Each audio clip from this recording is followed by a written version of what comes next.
नमस्कार. अभ्यंग स्नानापूर्वी उटणे लावणे ही प्रथा प्राचीन काळापासून सुरू आहे हे आपण मागील व्हिडिओमध्ये जाणून घेतले आहे. पण ती उटणी कोणत्या पद्धतीची असावी, कशी तयार केली जावी याबद्दल आपण या व्हिडिओमध्ये माहिती बघणार आहोत. आयुर्वेदानुसार उटणे म्हणजेच उपटण त्वचेसाठी वापरले जाणारे नैसर्गिक घटकांचे मिश्रण आहे, जे शरीराची शुद्धता, त्वचेचे पोत सुधारण्यासाठी आणि उत्सव काळात विशिष्ट महत्त्वाचे मानले जाते. दिवाळीच्या काळात उटणे लावण्याची परंपरा भारतात विशेषतः महाराष्ट्रात आहे. उटण्याचे घटक विविध औषधी गुणधर्मांनी युक्त असतात आणि ते त्वचेसाठी फायदेशीर ठरतात. विविध पद्धतीचे लेपन द्रव्य प्रसाधनांमध्ये वापरण्याचा प्रघात प्राचीन काळांपासून आहे. लेपन द्रव्य वापरण्याचे 2 प्रकार आहेत. पहिले म्हणजे स्नान करण्यापूर्वीचे लेपन द्रव्य. यामध्ये गंगेच्या काठची माती वा मुलतानी माती, उटणे, विविध जडीबुटींचे लेपन यांना सुगंधित तेलाने भिजवत आणि ते उपयोगात आणले जाई. दुसरा प्रकार आहे तो स्नानानंतरचे लेपन द्रव्य. चंदन, केसर, कस्तुरी यातही विविध झाडांची पाने, फुले इत्यादींचे लेपन उपयोगात आणले जाई. स्नानाच्या आधी व नंतरही त्वचा मृदू व सुगंधित बनविण्यासाठी लोक निरनिराळे लेप, गंध, तेल यांचा वापर करीत. गुप्त काळात चंदन, कालेयक, कालागुरू इत्यादी द्रव्यांपासून अनुलेपन व अंगराग बनवीत. कस्तुरी, अंगुरू, केशर व मलाई यांचे मिश्रण करून सुगंधित व कांतिवर्धक अंगराग तयार करीत. घामाची दुर्गंधी कमी करण्यासाठी त्यांना अंगरागाचा उपयोग होत असे. ही लेपन पद्धती स्त्री पुरुष दोघेही वापरीत असावेत अशी प्राचीन वाङ्मयावरून कळून येते. चंदनाच्या गुणधर्माला लक्षात घेऊन मोठ्या प्रमाणात त्याचा उपयोग होत होता. चंदनाला उगाळून लेप करत किंवा त्याची भुकटी वापरीत. हळद ही आयुर्वेदानुसार गुणकारी असल्याने तिचा उपयोग प्रसाधनांमध्ये केल्याचे दिसते. लेपन द्रव्याला 3 भागात विभागले आहे. पहिला म्हणजे अनुलेपन. चंदन, केसर इत्यादी द्रव्यांना शुद्ध रूपात वापरून लेपन केले जाते. याला अनुलेपन असे म्हणतात. यामध्ये एकाच पदार्थाचा लेप शुद्ध रूपात तयार केला जातो. दुसरं आहे ते विलेपन. अनेक पदार्थांचं संमिश्रण करून लेप करणे म्हणजे विलेपन होय. आणि तिसरा प्रकार आहे तो म्हणजे वर्णक. रंगीत पदार्थांच्या लेपाला जसे कस्तुरीला वर्णक असे म्हणतात.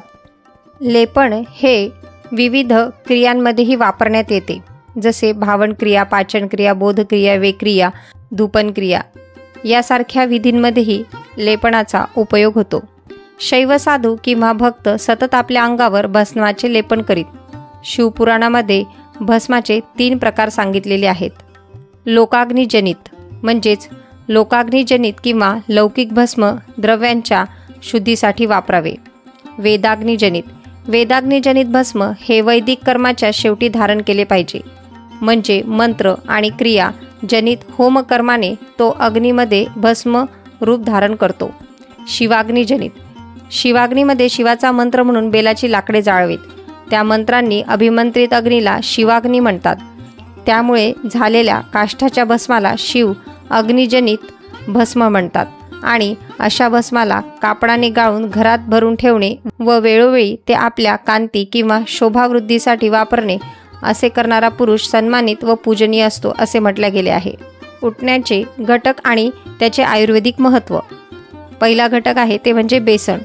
बेसन हे त्वचेतील अतिरिक्त तेल कमी करते, मृत त्वचा काढून टाकते आणि त्वचेचा पोत सुधारते. नंतरची वस्तू आहे हळद. हळदीमध्ये अँटीसेप्टिक आणि अँटीऑक्सिडंट गुणधर्म आहेत, जी त्वचेला तजेलदार ठेवण्यास मदत करतात. चंदन त्वचेच्या जळजळ कमी करते, थंडावा देते आणि त्वचेला चमकदार बनवते. नंतरची वस्तू आहे मुलतानी माती. त्वचेतील अशुद्धता शोषून घेते, चेहऱ्यावर तेलकटपणा कमी करते. नंतरची वस्तू आहे कुल्थीचे पीठ. शरीराच्या रक्ताभिसरणासाठी मदत करते. गव्हाचे पीठ त्वचेला पोषण देते, तसेच त्वचा मऊ बनवते. गुलाब पाणी त्वचेला थंडावा देते आणि ताजेतवाने बनवते. सुगंधित वनस्पती जसे तुळस, केवडा या वनस्पती त्वचेला सुगंधित करतात आणि त्वचेसाठी फायदेशीर असतात. आता उटण लावण्याचे फायदे बघूयात. त्वचेला नैसर्गिकरित्या स्वच्छ करणे आणि तिला पोषण देणे हा याचा एक महत्त्वाचा फायदा आहे. अंगावर जमा झालेली मळ किंवा मृत त्वचा काढून टाकणे तसेच शरीराला ताजेतवाने व सुगंधित ठेवणे, त्वचेला उजळ आणि स्वच्छ बनवणे हे उटण्याचे फायदे आहेत. उटण्या संबंधित पारंपरिक पद्धत. दिवाळीच्या नरक चतुर्दशीच्या दिवशी विशेषतः उटणे लावण्याची प्रथा आहे. यामुळे त्वचेमध्ये उजळपणा येतो. उटणे अंगावर लावून त्यानंतर स्नान केले जाते, ज्यामुळे शरीर शुद्ध होते आणि सणाच्या स्वागताची तयारी करण्यास सज्ज होते. उटणे ही एक प्रकारे आरोग्यदायी आणि सुंदरता देणारी पारंपरिक आयुर्वेदिक पद्धत आहे. आयुर्वेदात 5 प्रकारची उटणे तयार करण्याच्या पद्धती खालीलप्रमाणे आहे. प्रत्येक उटणाचा वेगळा प्रभाव असतो, त्यामुळे त्वचेनुसार योग्य उटणे निवडून वापरावे. कस्तुरीचे उटणे. साहित्य लागणार आहे: 1 चमचा कस्तुरी पावडर, 1 चमचा चंदन पावडर, 2 ते 3 थेंब गुलाब पाणी, 1 चिमूटभर केसर आणि 1 चमचा हळद. तयार करण्याची पद्धती. सर्व साहित्य एका छोट्या वाडग्यात एकत्र करा. त्यात गुलाब पाणी किंवा थोडेसे दूध घालून गुठळ्याविरहित पेस्ट तयार करा. पेस्ट मऊसर झाल्यावर 2 ते 3 मिनिटं ठेवावी आणि नंतर चेहरा आणि शरीरावर लावावी. 15 ते 20 मिनिटांनंतर कोमट पाण्याने स्नान करावे. या उटण्याचे फायदे पुढीलप्रमाणे आहेत. कस्तुरी उटणे त्वचेला तजेलदार आणि सुगंधी करते. चंदन आणि हळदीमुळे त्वचेच्या खाज आणि सूज कमी होते. त्वचेचा रंग सुधारते आणि नैसर्गिक चमक येते. दुसरे उटणे आहे ते म्हणजे चंदन केसरचे उटणे.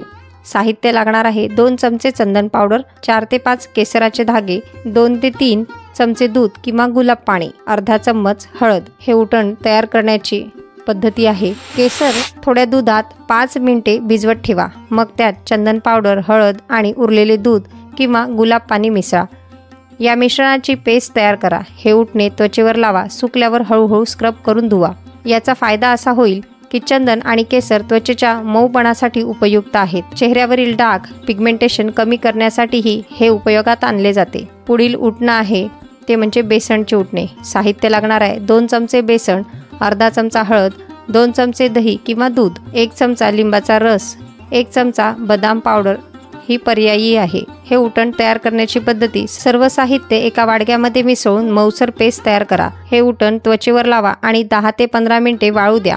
वाळल्यानंतर हलक्या हाताने स्क्रब करून पाण्याने धुवा. हे उटण त्वचेची मळ काढण्यासाठी आणि तेलकटपणा कमी करण्यासाठी उपयोगात येते. नंतरचे उटणे आहे मुलतानी मातीचे उटणे. यासाठी लागणारे साहित्य आहे: 2 चमचे मुलतानी माती, 1 चमचा चंदन पावडर, 1 ते 2 चमचे गुलाब पाणी, 1 चमचा लिंबाचा रस. तयार करण्यासाठी मुलतानी माती आणि चंदन पावडर एकत्र करा. त्यात गुलाब पाणी आणि लिंबाचा रस घालून पेस्ट तयार करा. त्वचेवर लावा. 15 मिनिटांनी ती धुवून काढा. याचा फायदा म्हणजे त्वचेतून अशुद्धता आणि घामाचे विषारी घटक शोषून घेते. त्वचेवरील अतिरिक्त तेल कमी करून चेहऱ्याला फ्रेश लुक देते. नंतरचं उटण आहे आवळा तुळस उटणे. साहित्य यासाठी लागणार आहे: 1 चमचा आवळा पावडर, 1 चमचा तुळस पावडर, 1 चमचा हळद, 1 चमचा मध, 2 चमचे दूध. हे उटण तयार करण्याची पद्धती आहे. सर्व साहित्य एकत्र करून गुळगुळीत पेस्ट बनवा. चेहरा आणि शरीरावर लावा. 15 मिनिटांनी पाण्याने स्वच्छ धुवून ठेवा. याचा फायदा असा होईल: आवळा आणि तुळस यांचे अँटीऑक्सिडंट त्वचेला नैसर्गिक पोषण देतात. यामुळे त्वचेचा रंग सुधारून त्वचेचा पोत मऊ किंवा सहज होतो. ही उटणे घरच्या घरी तयार करणे सोपे आहे आणि नैसर्गिक घटकांमुळे त्वचेसाठी सुरक्षित आहेत. आपल्या त्वचेला योग्य ते उटणे निवडून सणासुदीच्या काळात किंवा नियमित वापरल्यास त्वचेला उत्तम परिणाम दिसून येईल. मात्र काही पदार्थांची तुम्हाला ॲलर्जी असल्यास या उटण्यांचा वापर करू नये. दिवाळीत देव उटण म्हणजे देवीच्या मूर्तीला उटणे लावण्याची परंपरा आहे. धन्यवाद.